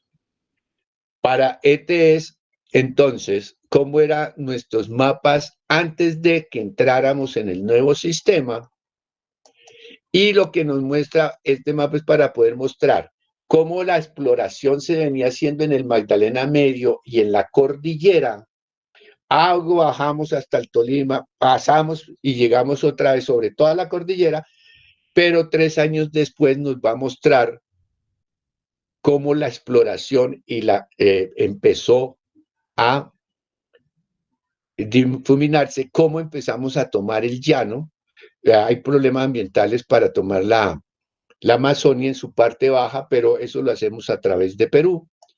Y este es el mapa petrolero de los 2010, donde ve el aumento de la exploración para verla usted en la locomotora del 2011, que sigue siendo este mapa actual. Es decir, este mapa se mantiene, estamos dentro de la gran cosa. Otro cuento entonces, ¿qué es lo que tenemos de todo eso nosotros? Pues las regalías. Las regalías era un argumento constitucional que dice que toda explotación de petróleo pagará unas regalías al Estado. Las regalías eran del 20%, pero aquí surge una pregunta. ¿Qué es lo que nos interesa a nosotros? ¿La tasa de ganancia o la masa de la ganancia? A nosotros nos han acostumbrado que lo que interesa es la tasa de ganancia. Pero yo si tengo ahorrados 50.000 pesos en el banco y me pagan al 10%, son 5.000 pesos. Pero si soy yo dueño del Banco de Colombia, y el Banco de Colombia se puede calcular en 50.000 millones, para ponerlo bajito, ¿no? Porque ellos donan más. Como 50 billones. La tasa de interés al 5%, entonces al mismo 10% son 5 billones de pesos. O sea, al capitalista le interesa la masa de ganancia, la masa de la ganancia, no la tasa. Cuando hablamos del petróleo, ¿qué nos interesa? ¿Cuánto nos corresponde a nosotros por algo que no tiene precio, que está en la naturaleza, que otro saca y lo vende? Nos interesa cuánto de eso se le entrega al país en volumen o cuál es la tasa. Entonces, porque el 80%, que es lo que toma el contratista, oye, Ecopetrol se puede meter en esas comparaciones porque Ecopetrol vende sus acciones en la Bolsa de Nueva York. Es la acción más transada de Colombia. Es decir, todos los días es 3.000 millones, 30.000, esos montones de dólares y ahí, pesos. Aquí nosotros decimos, pero ¿quién compra todas esas acciones? Pero hay que mirar esa cómo se comercian en la Bolsa de Nueva York, que es la que marca su valor. Y entonces vean que si a mí me dan si a mí me interesa es todo el petróleo, el otro toma el 80%, y entonces yo tengo aquí el 20% de la masa, que hay que distribuirla 10% para Ecopetrol y para la Agencia Nacional de Hidrocarburos, 7% para el Fondo Nacional de Regalías y el 3% de esa masa para los municipios. Pero se cambió el artículo constitucional y se dijo que se reglamentó en la Constitución que el presidente es el que administra las regalías. La Corte Constitucional dijo, oiga, el petróleo no es de la nación, es del Estado. Y el Estado lo dirige el gobierno. Y entonces eso no entra al presupuesto nacional. El presidente asigna las regalías y asigna su distribución. Solamente debe tener en cuenta que tenga en cuenta cuánto le entregan a la Agencia Nacional de Hidrocarburos, cuánto se dedica a los fondos de los departamentos y cuánto se le da a los municipios. Y cuando calculamos las regalías, disminuyeron al 8%. Es decir, el productor de petróleo toma el 92% de la masa y nos queda el 1% para distribuir en 987 municipios, categoría 6. Porque solamente hay 32 municipios en categorías 1 y 2. Pero cuando uno ahí mira la regalía, el sistema general de regalías, aquí están calculados 2 periodos, uno con 9 billones y otro con 8 millones. Hay que dar las regalías para el funcionamiento de las regalías. Entonces, aquí vienen las divisiones. Siempre a uno le dicen que el 100% el 8%, cuando uno del 8%, si lo vuelvo a empezar a llamar el 100%, entonces viene quién coge qué. Entonces, el Fondo de Tecnología e Innovación coge el 10% de esa pequeña parte, y viene entonces el Fondo de Ahorro y Estabilidad Regional, el Fondo para las Pensiones. Es decir, el Estado nunca ahorró las pensiones de los trabajadores del Estado. Y entonces cogemos las regalías para darle la plata para poder constituir los fondos de pensiones. Ahorita van a entrar en problemas, porque las fondos de pensiones están en el sistema bancario. Y si el sistema bancario entra en crisis, vamos a entrar el problema de las pensiones. Después viene un fondo del desarrollo regional. Ahí esto es un estudio que hizo la Universidad de los Andes mostrando cómo el presidente es el que maneja cuáles son los proyectos a través de planeación, porque él nombra el comité que administra las regalías. Entonces nombra 2 gobernadores de departamentos diferentes con el gobernador del departamento y él le dice cuánta plata le pone. O sea, no hay, dice, tenga en cuenta que por tal plata hasta tanto, pero nunca le dice tanto. Y entonces de lo que queda, lo que coge para ciencia y tecnología, lo que coge para pagar pensiones, entonces coge otra parte para los departamentos y va disminuyendo hasta que llega a los municipios de categoría 4, 5 y 6, donde nos pusimos a hacer la cuenta y entonces nos dio que de la masa del petróleo, a los municipios les corresponde el 0.1 de la realidad, de la masa. Claro, le van a decir que él tiene el 1.65 de las regalías. Pero cuando usted lo compara, ese es el 1.65 de un 8%. Para poner un ejemplo, el municipio que queda al lado, que es Choachi, Cundinamarca, ese municipio tiene 450 años y las regalías que le correspondieron para el periodo anterior fueron de 34 millones de pesos. Y ahorita, la semana pasada, tocó mandarle mercados porque desarticularon la economía campesina. Y aquí tenemos la ronda. Esto es lo que salió en la ronda de 2014. Eso está temporalmente suspendido, pero interesa mirar entonces qué significan todos esos dineros. ¿Cómo analizar lo que sale? O sea, lo que se consume en el país, después lo podemos mirar, me interesa analizar es lo que sale del país. Si usted mira, aquí lo que hicimos fue un corte de mirar cuáles son las exportaciones del DANE y mirar en el siglo XXI qué ha salido del país o qué son exportaciones de hidrocarburos. Esto lo hicimos hasta octubre del año pasado, falta aproximarlo. Ahorita Duque, en el gobierno de Duque se exporta, según el DANE, más o menos 1.000 millones de dólares mensuales, 1.200, con la caída cae casi a 800. Pero estábamos exportando en 1.700, bajó a 1.200, y yo estoy calculando que cae a 1.000 o 1.800, pero tengo que hacer otros cálculos. Pero lo que me interesa mostrar es que en este siglo, de solo petróleo, porque aquí ahí está incluido carbón y minería, en solo carbón, en solo petróleo, la Pastrana solo recibió 11.000 millones de dólares. En la era Uribe, 65.000 millones de dólares. En la era Santos, 121.000 millones de dólares. Y a Duque le corresponden 1.000 millones de dólares mensuales. Es decir, no somos un país, somos un país cafetero, pero un país con petróleo porque nuestra estructura económica no va ahí. Y entonces aquí lo que hago es reunir todo. ¿Cuáles son las cuencas sedimentarias de nuestro suelo?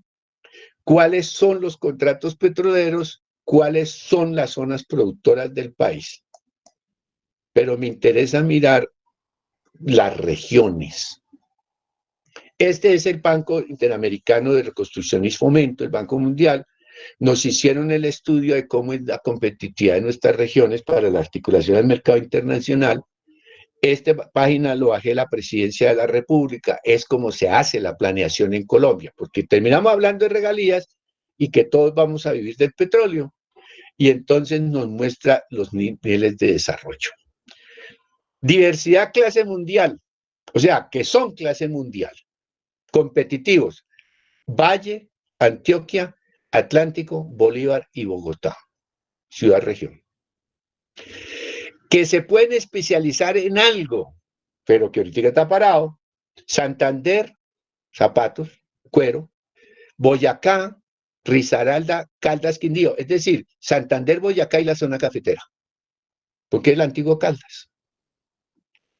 Que podrían ser polos del desarrollo local, o sea, de su región, Meta, Cauca, Magdalena, Huila, Tolima, norte de Santander, Nariño. A nosotros nos interesaría, por ejemplo, aquí, lo que es, a mí lo que me interesa mirar esto, me interesa de la región anterior Boyacá y del segundo mapa del desarrollo local me interesa Tolima y Meta, ciudad-región, región central, comida para Bogotá. O sea, nosotros en Bogotá no producimos nada. Somos 8 millones de habitantes que no producimos ni el agua que nos tomamos, ni el agua que usamos para los baños. Pero desechamos todo al río Bogotá, Bogotá al Magdalena, y entonces del Magdalena para abajo. Esta es nuestra relación real. Nosotros no producimos el agua que nos comemos, y los territorios aledaños son nuestra comida. Bien. Y ojo, ¿cuáles los que requieren atención especial? Que no están incorporados al país. Amazonas, Arauca, Casanare, Cesar, Chocó, Guainía, Guaviare, La Guajira, el Putumayo, San Andrés, Sucre, Baupés, Bichá, falta un departamento. Es decir, donde hay recursos naturales del subsuelo. Este es el mapa. Y explicando una vez esto a un líder campesino, me dijo: Pedro, usted no tiene la razón. Bien su explicación, pero no se ha dado cuenta lo que hay ahí. Y por eso él ya murió. Cada vez que yo hago la presentación, digo lo que me dijo el líder campesino, Ancísar, se llamaba él. Me dice: vea, Pedro, que lo que hay ahí es un deterioro socioambiental. Usted no ha visto el problema real. Digo, mire, el deterioro socioambiental produce la eliminación de derechos. Cuando se eliminan los derechos, se degrada la dignidad humana y se desestructura la sociedad. Medio sopa y seco, como dirían en Bogotá. Entonces, esa es nuestra reflexión. Cómo miramos el problema de los recursos del subsuelo y cómo miramos la futura generación. Menos mal, esta pandemia nos va a nosotros a separar del problema, nos mandará para el quemadero o algo así, porque la gente entre 20 y 50 años será la que tendrá que afrontar esta situación. Muchísimas gracias por la presentación. Abrimos entonces la franja de preguntas y comentarios. ¿Alguien? Supongo Dejar de compartir, ¿no? Listo. Mucha información. Bueno, está primero. Entonces, Julio pide la palabra. Adelante, Julio. Estimado profesor Pedro, pues primero un saludo desde Ibagué. Muchas gracias por el amplio panorama que nos muestra. Yo tengo dos preguntas. La primera tiene que ver con un poco con la, pues como verás, el grupo en su mayoría es un grupo joven y por ahora estamos también, yo diría, estamos empezando a cultivar intereses. El grupo pues ha venido trabajando, es un grupo de investigación muy juicioso, pero estamos cultivando intereses. Me gustaría que nos contara un poquito de cómo mantener la pasión por un campo de conocimiento tantos años. En este caso, cómo lograr mantener en términos de trayectoria investigativa, cómo mantener viva la pasión por un tema, por un campo de conocimiento durante tantos años. Es una pregunta más sobre trayectoria investigativa, que nos puedas como compartir un poco de esa pasión. Y la otra pregunta... Yo voy anotando ideas, ¿sí? Dale. Nunca me han preguntado eso, pero bien. Dale. Y la otra pregunta está un poco más vinculada digamos, a lo delicada de la información que nos compartes. Es una información que no es fácil de conseguir, es una información que está mediada por intereses económicos, políticos, por intereses militaristas. ¿Cómo lograr diálogos entre actores y acceso a información que está tan marcada por intereses políticos, económicos y militares? ¿Cómo generar diálogos entre actores en este campo? Muchísimas gracias. Si quieren hacen más preguntas y yo respondo un grupo, ¿no te parece? Sí, porque ya están pidiendo varias palabras. Entonces, por favor, Ángel tiene la palabra. Muy buenos días, profesor Pedro. Pues, en primer lugar, agradecerle por su presentación. Y mi pregunta está en relación a la última parte de su intervención en torno a lo que le mencionaba este líder Ancísar, ¿no? O sea, en torno a este escenario de degradación y de destrucción. Y, digamos, como esto me llamó mucho la atención, pero particularmente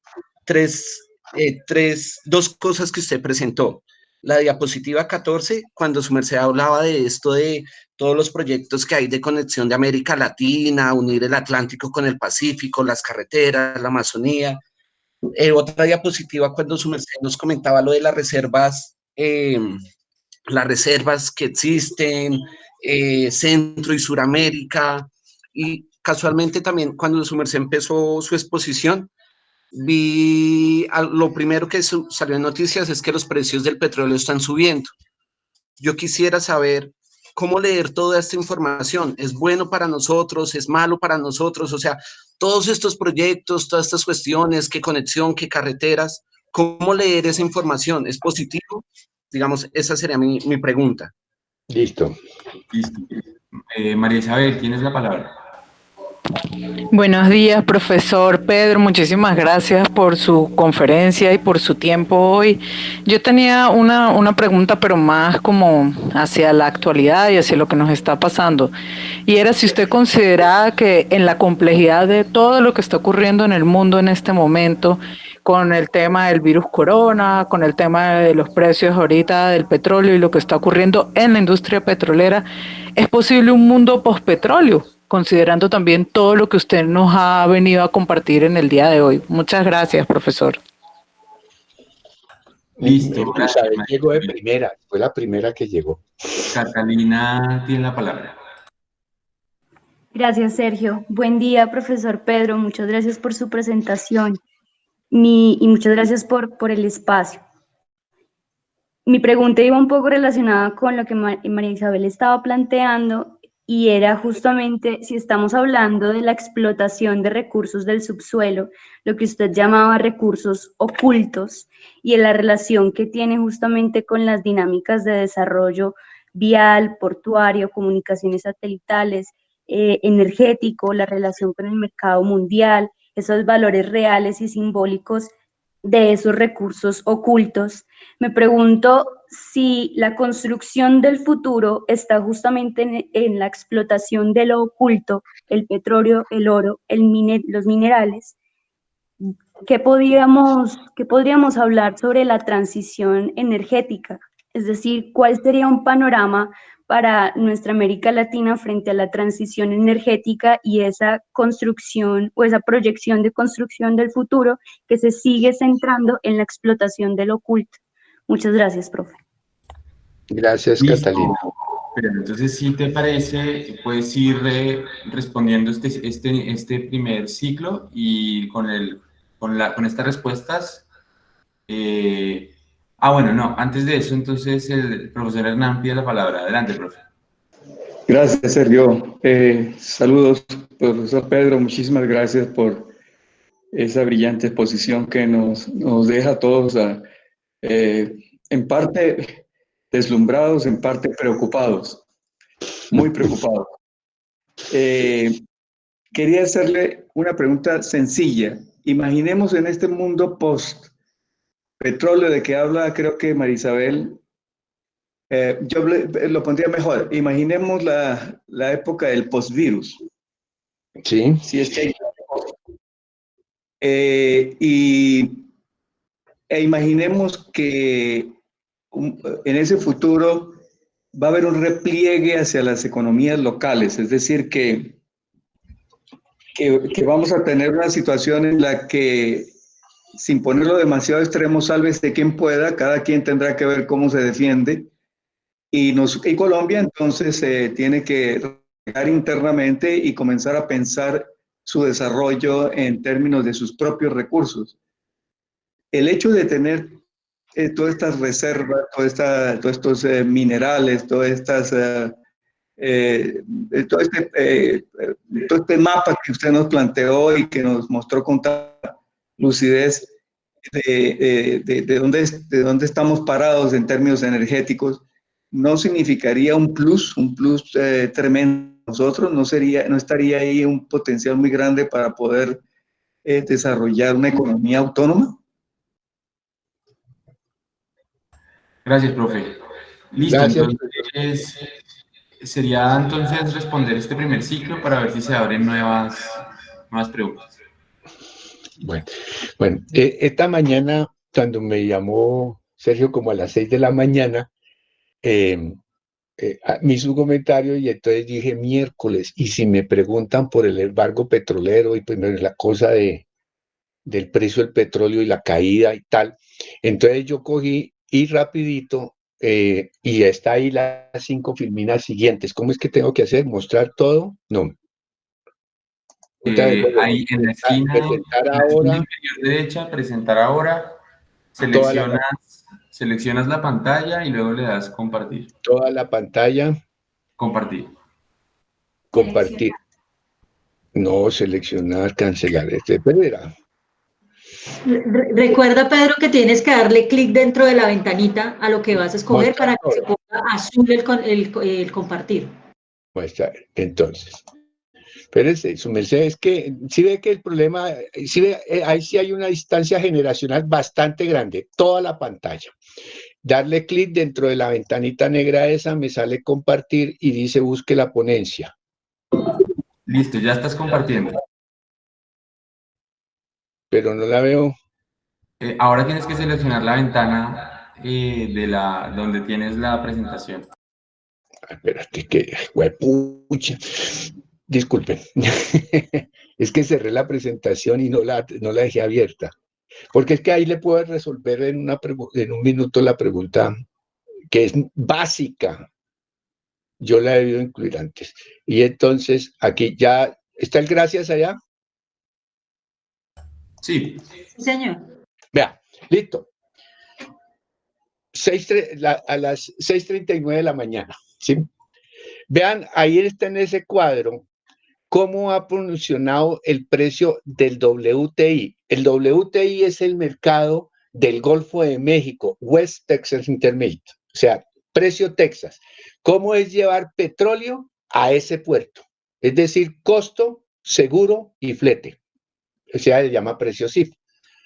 Es como le está presentado esto. ¿Cuánto vale donde lo tengan que llevar para importar a los Estados Unidos? Es decir, ahí. Vean, este año el petróleo estuvo a 60 y pico de dólares. O sea, estuvo en este punto, estuvo a 68. Un momento, pero para el año, entrando en 2020, aquí empiezo en 62. Cuando usted tiene rojo, lo que tiene es el mercado, cómo se movía en el día.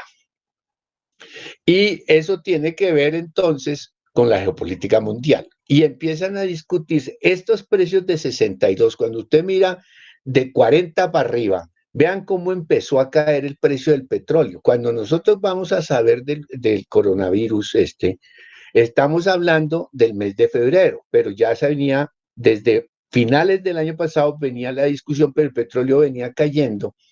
Cuando nosotros entramos fuerte en América, cuando se mira lo que está pasando en Alemania y España, vean que el precio empieza a caer y el rojo está los movimientos en el día.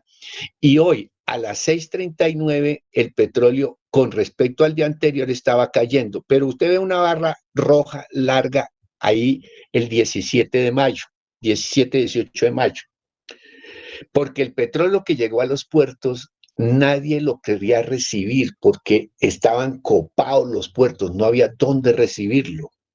Y entonces, ¿qué hago yo? Entonces, no, yo no le compro, no le recibo. Y entonces la gente vea, le pago porque si no me tengo que volver al petróleo, ¿para dónde? Si donde lo traigo, entonces lo pierdo. No lo puedo tirar al mar.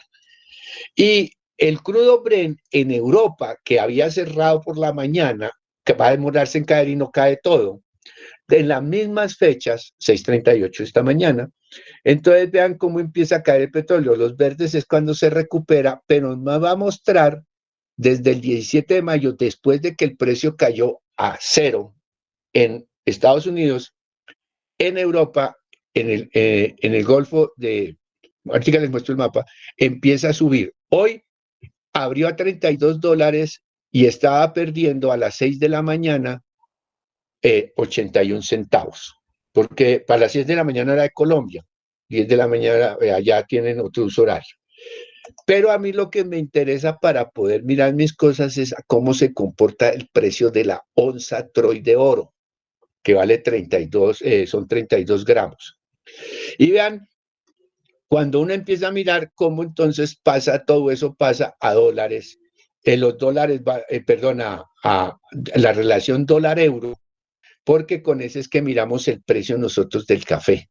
Aquí, ¿cuánto vale el dólar? ¿Cuánto vale el euro? Hay un cuadro anterior de este que se me cayó, que era el precio de a cómo se fluctuó el precio del oro.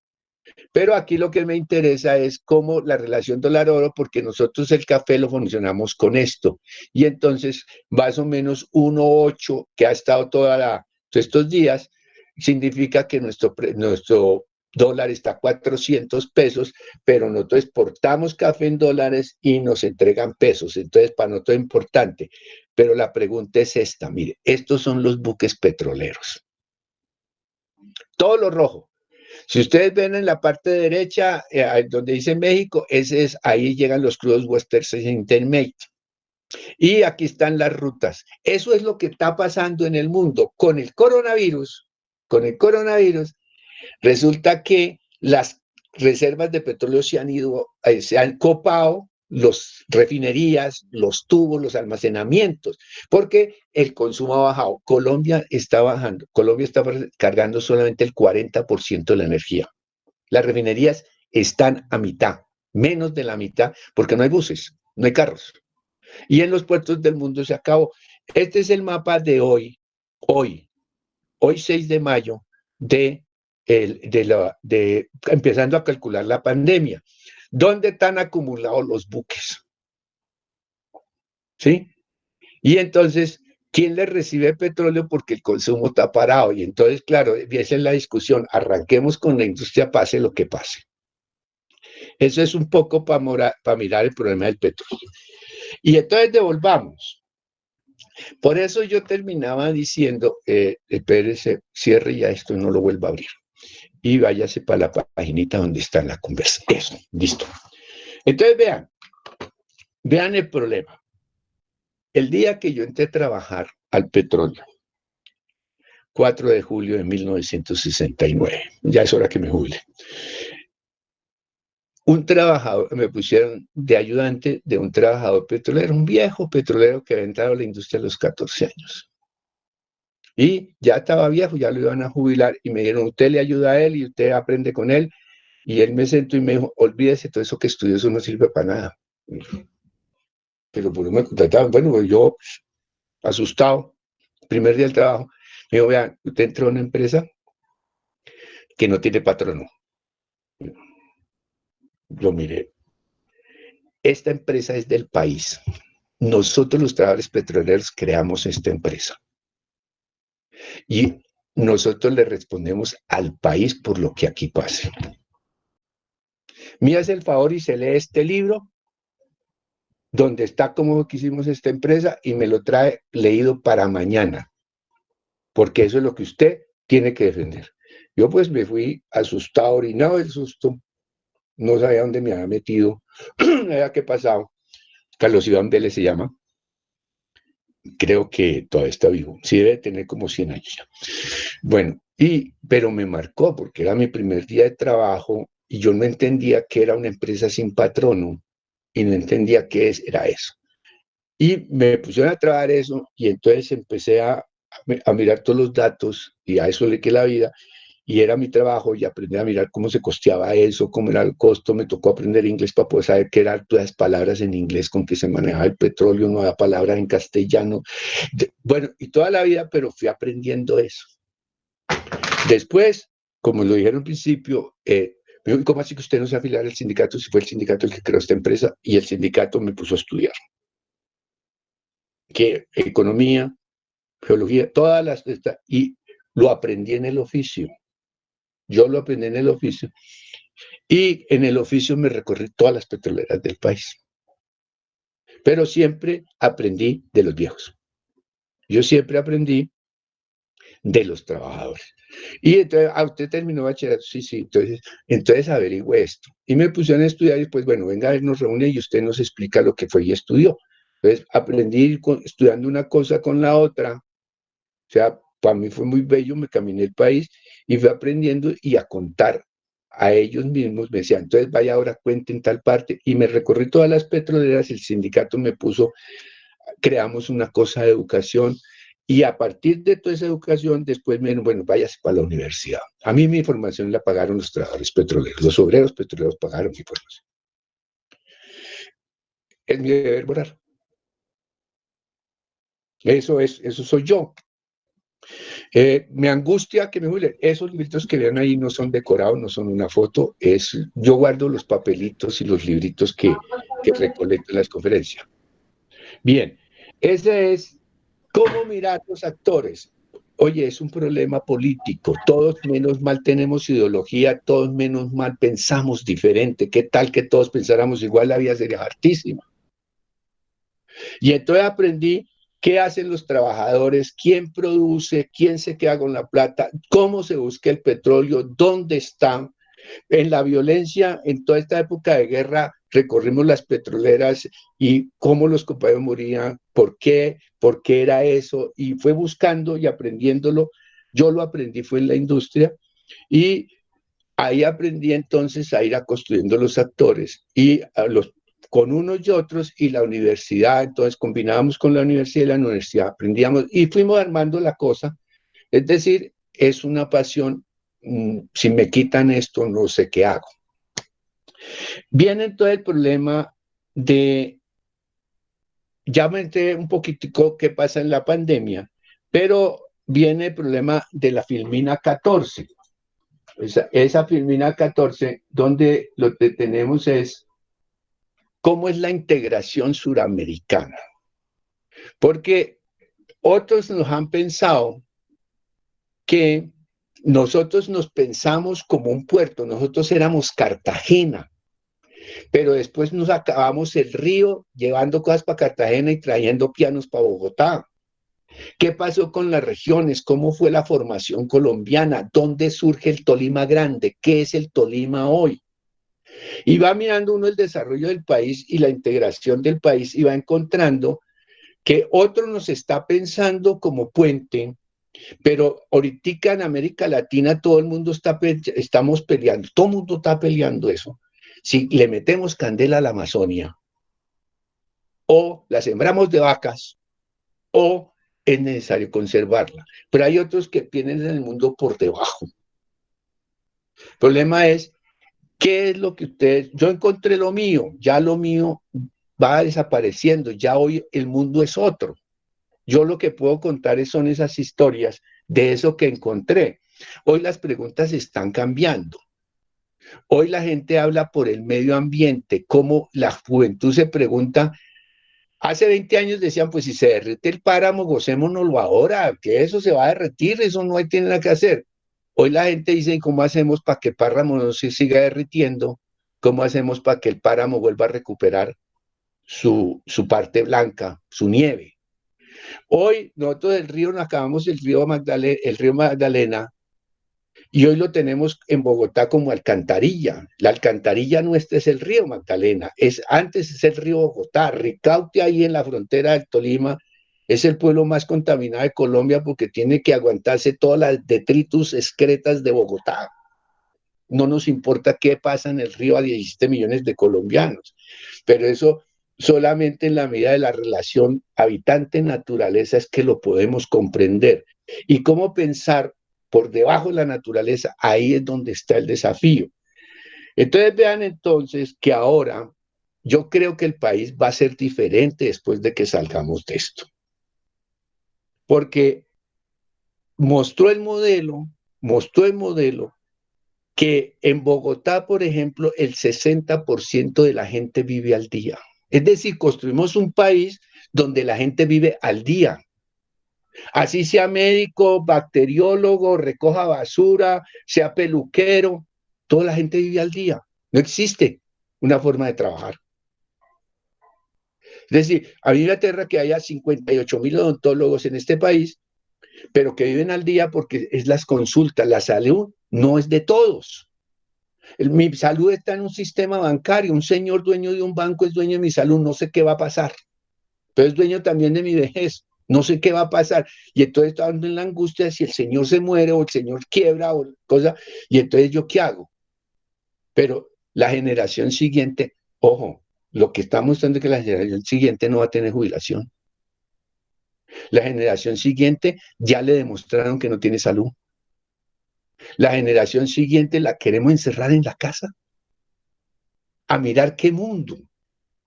No le niego que yo digo que dicto clase frente a un televisor ahora, sí, pero es mi metáfora para burlarme de mí mismo. Hay un desarrollo, hay un acceso a la información. El problema es cómo rompemos eso para que podamos aprender a manejar la información de otra manera. Por eso es que lo que me enseñó al César me mató. Dije, hijuelita, tantos años y no había entendido yo esa parte. ¿Qué es vivir? ¿Cuál es el ciclo? ¿Qué es lo que tenemos que hacer? Pérez verá que los que dicen todavía estoy joven, todavía no he salido, manito, en 5 años están sus mujeres pariendo, las mujeres de 5 años van a estar pariendo. ¿Cómo van a educar esa siguiente generación? La mía no, ya nos dijeron que el que tenga 60 años no puede salir ni al parque. Ya, o sea, definieron que nos morimos. Pero, ¿y qué va con los niños? Con los que no han nacido. Porque ese mundo lo construyen ustedes. Son hombres latinoamericanos, son hombres colombianos, son hombres tolimenses, son habitantes del mundo. O sea, ¿cómo lo van a pensar? El problema es que el desafío para a nosotros nos tocó pensar otra cosa y entonces los Beatles nos ayudaron y entonces el Che Guevara, nosotros teníamos otro mundo, pero ustedes de pronto un día cayó el telón y cambió todas las preguntas. Nosotros académicamente, mientras aprendemos a manejar este computador, que ya demostré que para esto yo brutico, pero ¿qué vamos a construir? Decir lo que nos dice el profesor Hernán. ¿Qué vamos a aprender de esta tragedia? Pero yo sí friego mucho. El profesor Sergio, que me sufrió, sabe que yo me niego a dar respuestas. Porque sé que la gente construye las suyas. Es cómo logramos que la gente potencie lo que tiene en su cabeza, potencie lo que reflexiona. Esta mañana yo me levanto a las 4, entonces me puse a ver ahí en Alemania una obra que hay sobre Bach y Lutero. Entonces la conexión entre la música bellísima de Bach, buscando una idea de Dios y entonces haciendo esa música bella, pero Lutero también volviendo a leer la Biblia. Ellos cómo lograron pensarse otra cosa hace 5 siglos. Bueno, eso es como deleites de arte. Pero, ¿qué está pensando la juventud? Ella tiene que construir las respuestas. Nosotros lo único que le podemos decir fue nuestra sarta de errores, las embarradas que hemos cometido, pero la unidad sellada de los que lo va a sacar adelante. Yo creo que ahí viene el mundo. ¿Qué van a hacer con la energía? ¿Cómo nos vamos a alimentar? O al servicio de la acumulación o al servicio de lo que es la política. Oye, la política, nos quitaron esa palabra bella que es la política. La política es vivir en la polis, es la convivencia. Hay 3 ciencias que se dedican a pensar la convivencia, que son la economía para ver el medio ambiente, las cosas de la eco, de la naturaleza. El derecho, por los abogados, para mirar cómo construimos la norma de la convivencia. Y la ciencia política, que fue lo que yo estudié, porque entonces es la convivencia. ¿Cómo averiguamos la convivencia? Las costumbres, las mores de la sociedad. Es decir, las ciencias de la política nos dedicamos a la convivencia, política a la policía. Es decir, cómo se vive en la polis. No el señor ese de aullar ideologías que nos enseñó más falta. Yo creo resumir ahí. Listo. Quedan 2 intervenciones más, Pedro. Marlene tiene la palabra. Nos quedan quizá unos 15 minutos, así que por favor, pendientes con el tiempo. Mi siguiente clase a las 4. A las 4 tengo clase de metodología, entonces ahí no me quieren ni 5. Entonces, hágale. Sí, Viviana. Bueno, muy buenos días, doctor. Muchas gracias por este espacio. Nos enriquece un montón. Yo deseo compartir brevemente una reflexión y una pregunta. La reflexión va en la siguiente dirección. El Tolima sacó adelante a través del Comité Ambiental, no sé si haya escuchado hablar de este proceso, una insignia que pone al departamento en la punta de un proceso de transformación urgente, pues que esta crisis se está poniendo en evidencia y que usted lo acaba de mencionar, el doctor Hernán. Sí a la vida, no a la mina. Somos una despensa agrícola y desde allí es necesario pensar la seguridad alimentaria del país desde otros procesos, ¿sí? Sociales, comunitarios y demás.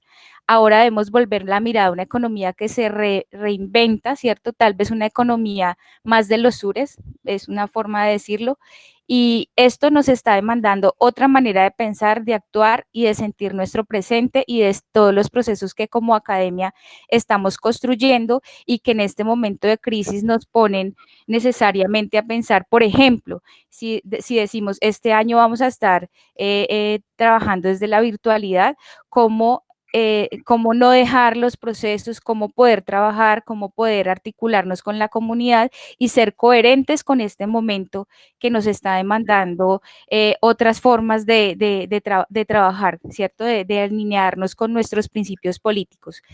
Luego de esto, pongo la siguiente pregunta, que ya es una inquietud muy puntual en relación con cómo está afectando la crisis del petróleo a países como Colombia, Venezuela y Ecuador, que son los que más se están viendo afectados en la región. Y tengo una pregunta sobre uno de esos países que sobre todo lo pienso por todo el tema geopolítico que se cruza allí. Y es que hace unos días pues vimos las noticias de que había todo un plan para hacer una intervención militar, ¿sí? En medio de esta pandemia, una locura, y pienso en Venezuela, que, o sea, cómo puede afectar este escenario específicamente el país, no entendiéndolo como un país solito, sino como un país que hace parte de nuestra región y sobre el cual pues hay unos planes que se han venido delineando desde hace un tiempo para acá. Y que este país, pues como sabemos, pues más del 90% de sus exportaciones dependen del crudo, y además viene cargando con unas sanciones impuestas por Estados Unidos, y pues que esta crisis le ha sumado a todo esto pues una desaceleración dramática a su economía. Entonces mi pregunta es, ¿qué posibles implicaciones geopolíticas puede traer este escenario para Venezuela y pues claramente para la región? Bueno, puede ser algo chiquis, pero es algo que me ha ido como generando inquietudes, sobre todo porque yo no supe al fin qué pasó con eso de la intervención. Acá el Congreso se manifestó diciendo que no, Colombia no debía apoyar porque pues habían unas intenciones desde el Centro Democrático y demás. Entonces, por aquí dejo esa inquietud. Muchas gracias, doctor. Gracias, Marley. Paola tiene la palabra. Bueno, hola, buenos días a todos. Buenos días, profesor Pedro. Muchísimas gracias por la exposición, súper interesante. Reviví muchos momentos, en realidad. Yo he trabajado algún tiempo de mi vida profesional, trabajé con la industria en un proyecto súper interesante y pues escuchar es como es un recuento de todo mi trayecto corto profesional, ya que yo empecé en la industria del petróleo y ahora estoy cambiando mi área y ahora estoy muy allegada a temas de áreas protegidas. Estoy desarrollando un doctorado relacionado con estrategias de planificación de manejo y pues escuchar pues, todo lo que nos comentas, me surge una duda desde la parte de la industria, cómo ha ido estudiando todo lo que hay en el subsuelo, pero que no hemos tenido en cuenta a nivel, me refiero, gubernamental, elementos importantes de nuestro país, como las aguas subterráneas. Entonces me llama mucho la atención cómo la disposición de bloques de yacimientos no convencionales ya los están teniendo en cuenta en el Plan Nacional de Desarrollo, y quiero encontrar esa relación o poder pensar cuáles serían las implicaciones de que empiecen este tipo de exploraciones en cuanto a un recurso que totalmente desconocemos y que es claro que lo tenemos. Entonces es como las implicaciones de los yacimientos no convencionales en las aguas subterráneas de nuestro país. Es básicamente mi inquietud, o porque lo pienso y lo repienso y como que todavía no encuentro como como una relación, pues porque estamos pensándolo desde unos que sabemos que existe, pero no los conocemos en realidad. Es casi un imaginativo, no sé cómo... Sí, ya. A ver. Muchas gracias. Sí, ya le entendí la pregunta. Profesor Sergio. Listo. ¿Voy yo? Tendrías que responder las preguntas. Tenemos algo más de 5 minutos, pero realmente nos queda muy poco tiempo. Bien, listo. Bueno, la Corte, el Consejo de Estado está fallando está pendiente de fallos sobre los yacimientos no convencionales. pero hay unos estudios que se conocieron recientemente que los publicó la prensa sobre las comisiones de expertos, la comisión de expertos de la universidad. Hay una comisión de expertos que había trabajado hace 2 años, un año larguito, y hay una comisión de expertos de 10 profesores de la Universidad Nacional que produjeron 2 informes. Entiendo que los informes ya están públicos, y ahí habría algunas cosas que mirar. O sea, es interesante, o sea, es la parte que toca ponerse a estudiar. ¿Qué pasa con los yacimientos no convencionales? Es decir, para los otros compañeros de la clase, es lo que hay debajo de la historia del petróleo. O sea, se están hablando es como de lo que hay abajo, como 8 kilómetros. O sea, eso es un huequito que está bien abajo. Lo que yo puedo decir de eso es que es porque la pelea entre Rusia, Arabia, y por qué se mete Estados Unidos en la discusión. Estados Unidos, para trabajar yacimientos no convencionales, necesita que los precios de petróleo del WTI estén por encima de $32 para que pague los costos de exploración. Pero Arabia Saudita y Rusia quieren bajar el precio del petróleo para volverlo a subir porque hay una sobreoferta de petróleo. Estamos por encima de los 100 millones diarios de barriles de petróleo de consumo. Entonces, si se logra bajar a 65 millones, incluyendo en la época, estábamos antes de pandemia porque eran 2 cosas separadas, lo que pasa es que se están uniendo. Si la logran bajar por debajo a la producción a solo 65 millones de barriles, tendrían que hacer un acuerdo entre todos, el petróleo sube otra vez sobre 32. Es decir, para mí el precio del petróleo es un secreto en el mundo, eso nadie lo sabe. Se piensa que es $1, otros piensan que son $5, esos dos dicen que son 35. Los datos oficiales de Ecopetrol, hasta donde yo los pude seguir en una conferencia, estaban puestos en puerto en $5. Es decir, hay para arriba quien está ganando la plata. Pero ese problema que hay ahí es un problema de geopolítica que lo van a tener. Eso es lo que está pasando estos días en la bolsa, esos cuadros que mostré, es porque cuál es la discusión. La discusión es cómo rebajar la producción de petróleo para elevar los precios, para buscar no convencionales, es decir, los petróleos que puede haber debajo de los viejos yacimientos históricos de petróleo.